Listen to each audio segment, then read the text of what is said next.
This is Business Week Armenia, CivilNet's weekly economic digest. Here's what you need to know this week. An organization representing more than 150 Armenian IT companies warned this week that law enforcement's raid over the weekend on the taxi company GG is fueling mounting concerns over the country's attractiveness to foreign investors. In a statement, the Union of Advanced Technology Enterprises said, "This is a negative signal and can become a serious obstacle for investors considering Armenia. From this point of view, we call on the relevant state bodies to refrain from actions that harm the development of the business environment and the attraction of new investments." UATE added, "Actions that give the impression of political pressure as a result of expressing an opinion not only hinder business but also lead to the fact that one of the most creative segments of society will feel voiceless, which will only harm the establishment of a democratic state." Last weekend, law enforcement raided the headquarters of GG, Armenia's biggest local taxi company, and seized all the computers at the firm's main office, just days after founder Khachatur Grigoryan backed ongoing anti-government protests. Despite the raid, no one has been formally charged with a crime so far. Armenia's investigative authorities have denied the raid was politically motivated, saying in a press release that the searches stemmed from a year-old probe into alleged tax evasion at GG. It did not explain why it took more than a year to investigate those claims before raiding the company. For its part, GG issued a statement condemning what it called an obviously groundless and illegal raid motivated by its founder's active civic position and public activities. Grigoryan, an outspoken critic of Prime Minister Nikol Pashinyan, founded GG in 2014 as Armenia's first ride-hailing app. It is now the country's biggest homegrown taxi company and also runs on-demand truck and package delivery services and inner-city shuttles. UATE's alarm over Armenia's attractiveness to foreign investors echoes a previous warning from the organization in February, when 5 senior economy ministry officials and 3 executives at the prominent IT company Synergy were detained on corruption charges. Armenia is beginning to be seen as a country that violates due process and a risky country for making investments and starting businesses, UATE said at the time. Last week, prosecutors dropped charges against all suspects in that case except former Economy Minister Vahan Karopyan and Synergy CEO Ashot Hovhannisyan, both of whom have repeatedly proclaimed their innocence. Armenia's IT sector has long been seen as the country's most dynamic and promising industry and now employs more than 30,000 people, including thousands of young Russians who have moved to the country since Russia's full-scale invasion of Ukraine more than 2 years ago.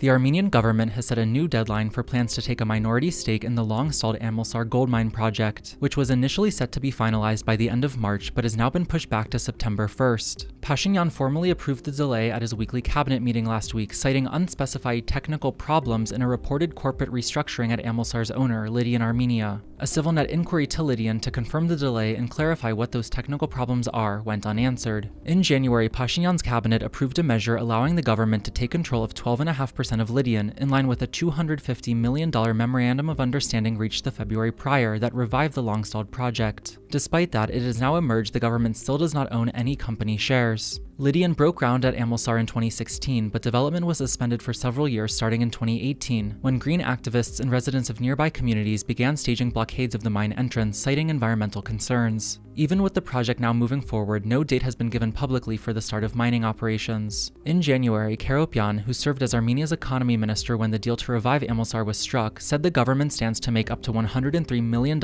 every year if the mine is finally put into operation. Under Pashinyan, the Armenian government has moved to take substantial minority stakes in a number of large and strategically important enterprises, often in unclear circumstances. That includes the Zangezur Copper Molybdenum Combine, Armenia's largest mine and top taxpayer, and Viva MTS, a major telecommunications company.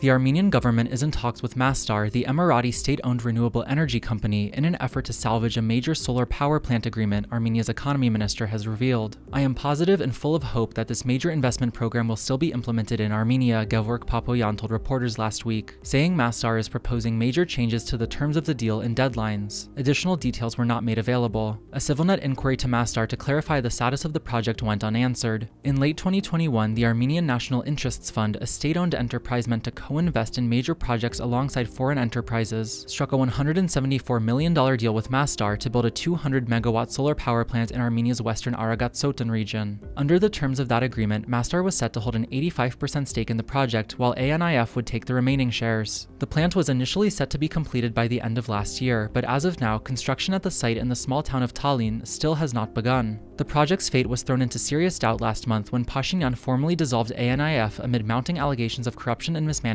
and transferred the scandal-ridden state investment fund's functions to Armenia's Territorial Administration and Infrastructure Ministry. Armenia's investigative authorities opened a criminal probe into ANIF in April, though as of now, no one has been formally charged with a crime. And as always, please follow CivilNet for the latest news and independent reporting from our contributors on the ground here in Armenia.